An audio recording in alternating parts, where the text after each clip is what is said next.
Bom dia, oitavo ano, tudo bem com vocês? Hoje é dia 24 de novembro, uma terça-feira, e eu quero fazer com vocês a revisão da prova que vocês fizeram ontem. A revisão, assim, a devolutiva, né? Os comentários, se existe alguma dúvida em alguma questão, tá? Então vamos lá, pessoal. A prova foi ontem, a avaliação bimestral do quarto bimestre, certo? Então nós temos aqui inicialmente um texto. É curtinho, eu vou ler para vocês. O verde estranha a cabeça das pessoas. Uma vez em São Paulo, morei numa rua que era dominada por uma árvore incrível. Na época da floração, ela enchia a calçada de cores. Para usar um lugar comum, ficava sobre um passeio. Sobre o passeio, um verdadeiro tapete de flores.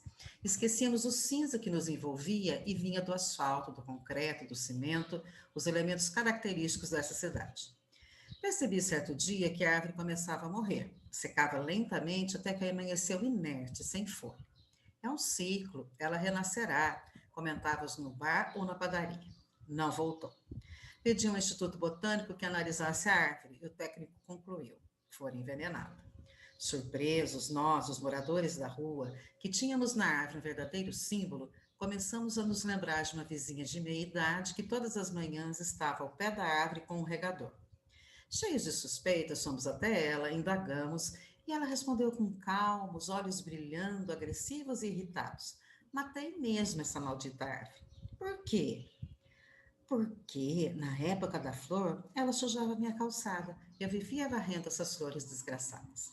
Esse daqui é um conto, tá, pessoal, de Inácio de Loyola Brandão. Vocês podem encontrar esse texto aqui nesse blog que eu estou citando aqui. Então, a primeira perguntinha da prova era assim, ó.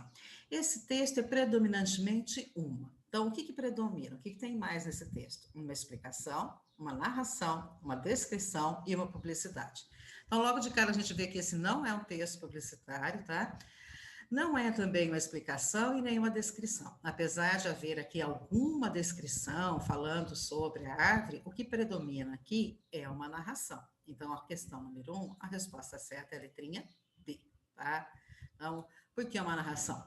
Porque está contando os fatos, tem a indicação de quando aconteceu, onde aconteceu e tem os personagens, certo? Questão 2. Releia o trecho. Nós tínhamos na árvore um verdadeiro símbolo. Assinale a alternativa correta. Então, nessa frase aqui, nós tínhamos na árvore um verdadeiro símbolo, qual é o verbo? O verbo é tínhamos. Qual é o sujeito? Aí você faz a perguntinha para achar o sujeito. Quem é que tínhamos na árvore um verdadeiro símbolo? A resposta é nós.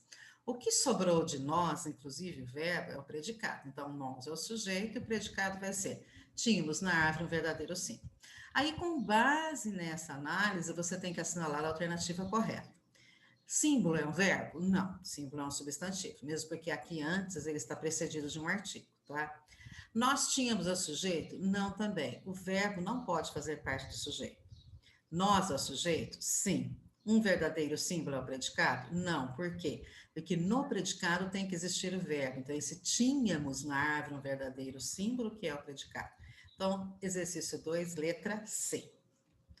3.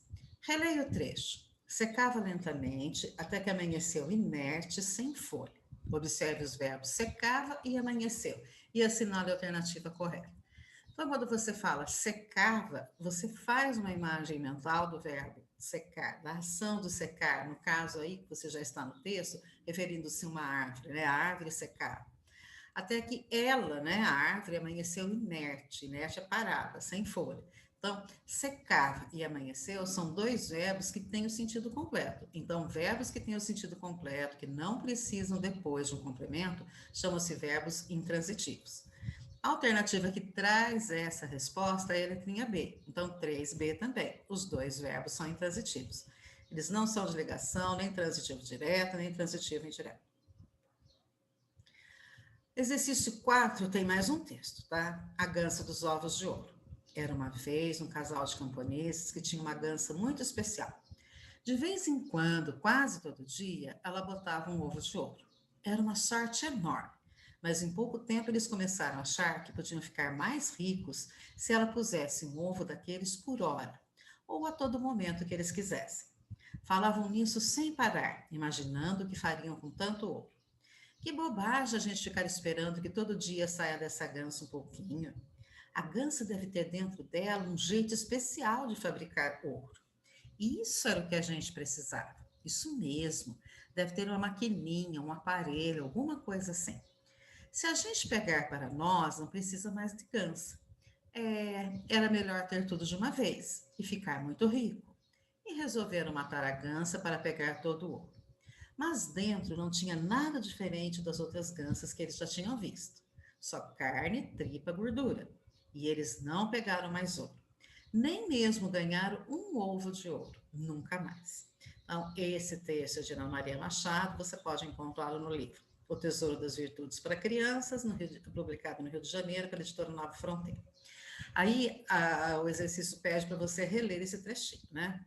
Mas em pouco tempo eles começaram a achar que podiam ficar mais ricos. Então, esse trechinho aqui, eles começaram a achar que podiam ficar mais ricos, demonstra que o casal era o quê? Inteligente, esperto, rico ou ganancioso. Exercício 4, pessoal, letrinha D, ganancioso, né? O que quer dizer ganancioso? A pessoa que quer sempre mais, a pessoa que nunca está satisfeita com aquilo que tem. O casal aí era tão ganancioso que eles acabaram matando a gansa, né? Ou seja, se eles tivessem tido paciência, se eles não fossem tão gananciosos, eles teriam um ovo de ouro por dia. Mas não, resolveram cortar a gansa para ver se tinha lá dentro uma maquininha que fazia os ovos de ouro. Então, ficaram sem nada, né? Então, exercício 4, letrinha D. 5. O ditado popular que melhor combina com o desfecho dessa história é: então, lá no final, o que acontece? Eles matam a gansa e ficam sem nada. Então, qual o melhor ditado para essa história? Cavalo dado não se olha os dentes, quem tudo quer, tudo perde, de grão em grão a galinha enche o papo, a vingança tarda, mas não fala.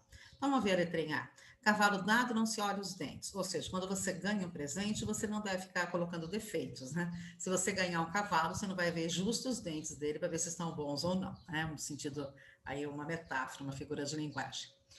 Quem tudo quer, tudo perde, é o que mais se encaixa com essa história. Por quê? Eles queriam tudo, eles queriam vários ovos de ouro de uma vez só. E acabaram perdendo a fonte, né? Acabaram perdendo a fábrica dos ovos. Então, exercício 5, letra B. De grão em grão a galinha enche o papo, caberia esse ditado se eles não tivessem matado a gança. Se eles tivessem esperado a cada dia um ovo de ouro, o ensinamento poderia ser esse, né? Vamos devagar, de grão em grão, a gente vai ficando rico. A vingança tarda, mas não falha? Não, né? A gança não se vingou, então não houve aí nenhuma questão de vingança. 6. Releia o trecho. Um casal de camponeses tinha uma gança muito especial. Analisa a alternativa incorreta. O sujeito é uma gança muito especial. Então vamos analisar a frase primeiro. Ó. Um casal de camponeses tinha uma gança muito especial. O verbo é tinha. Aí você faz a pergunta para o verbo. Quem é que tinha uma gança muito especial? A resposta: um casal de camponeses. Predicado: tinha uma gança muito especial. Quem tem alguma coisa, tem o quê? Uma gança muito especial. Então, aqui você tem um verbo transitivo direto e uma gança muito especial, um objeto direto. Então, o sujeito é uma gança muito especial? Não, não é. O sujeito é um casal de camponeses. O sujeito é, a letrinha B, um casal de camponeses, tá? Então, a B está certa. A C. O verbo tinha transitivo direto? Sim, é transitivo direto, porque ele precisa de um complemento para ter sentido, para dar sentido para ele. Uma gança muito especial é objeto direto. Aliás, perdão, o verbo tinha transitivo direto, uma gança muito especial é objeto direto. Sim. As letras B, C e D estão corretas. O exercício está pedindo a incorreta. Então, é a letrinha A. O sujeito é uma gança muito especial? Não. O sujeito é um casal de camponeses. Exercício 7, mais um texto. A folha amassada. Quando criança, por causa de meu caráter impulsivo, eu perdi a paciência à menor provocação. Na maioria das vezes, depois desses incidentes, me senti envergonhado e me esforçava por consolar a quem tinha magoado. Um dia, meu professor me viu pedindo desculpas a um amigo, depois de uma explosão de raiva. Após o ocorrido, ele me entregou uma folha de papel lisa e me disse: amasse-a, bem apertada. Com medo, obedeci e fiz com ela uma bolinha. Agora, deixe-a como estava antes, disse o professor. Óbvio que não pude deixá-la como antes. Por mais que tentasse, o papel continuava cheio de pregas. Então o professor me explicou. O coração das pessoas é como esse papel.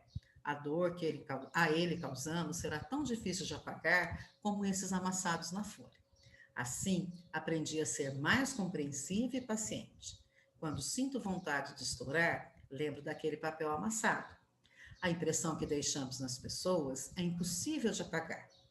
Quando magoamos alguém com nossas ações ou com nossas palavras, logo queremos consertar o erro, mas é tarde demais. Me lembro de um antigo ditado: fale somente quando suas palavras puderem ser tão suaves como o silêncio. Seremos sempre responsáveis pelos nossos atos. Nunca devemos nos esquecer disso. Então, esse texto é de um autor desconhecido, ele circula aí pela internet, tá? Inclusive, ele foi retirado desse site, tá? O texto, a folha amassada, é construído com base. Então, quando ele fala lá no começo, ó, quando criança, por causa do meu caráter impossível, eu perdi a paciência, então ele vai contar o texto baseado em quê? Em uma experiência pessoal, letrinha A.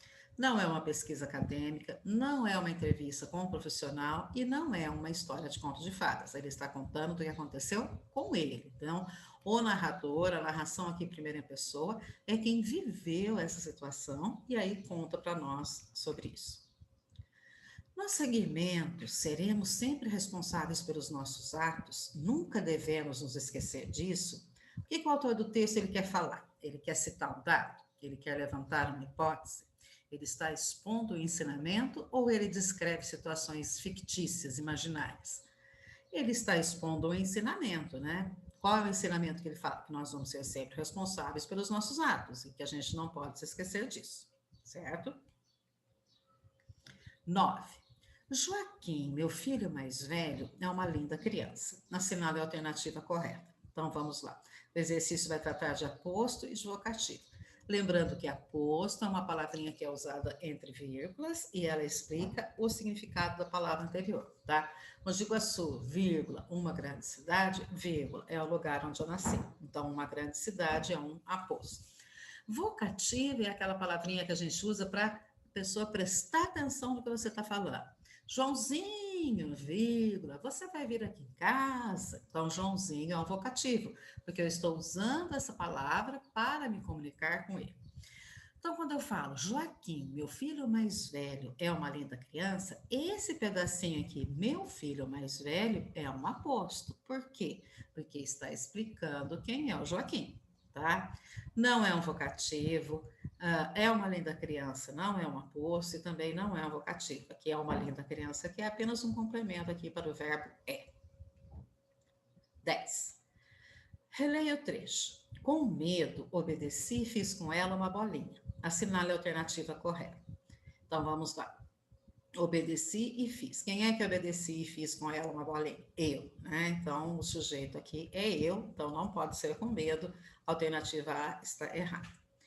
E é uma conjunção que exprime ideia contrária, ou e é uma conjunção que exprime adição. A letrinha C é certa, né, pessoal? Quando você usa o e, é porque você acrescentou mais alguma coisa. Fui na feira e comprei laranja, banana e maçã. Então, eu tinha 2 e acrescentei mais um. Então, esse e aí é uma conjunção que dá a ideia de adição. E uma é uma conjunção. Também não, né? Uma é um artigo indefinido que nós já tínhamos aprendido. Então, essa foi a provinha de vocês. Eu tenho certeza que todos foram muito bem, tá? Aí está a correção. E aí vocês podem ver o que é que erraram e o que é que acertaram. Beijo para vocês, então. Tchau.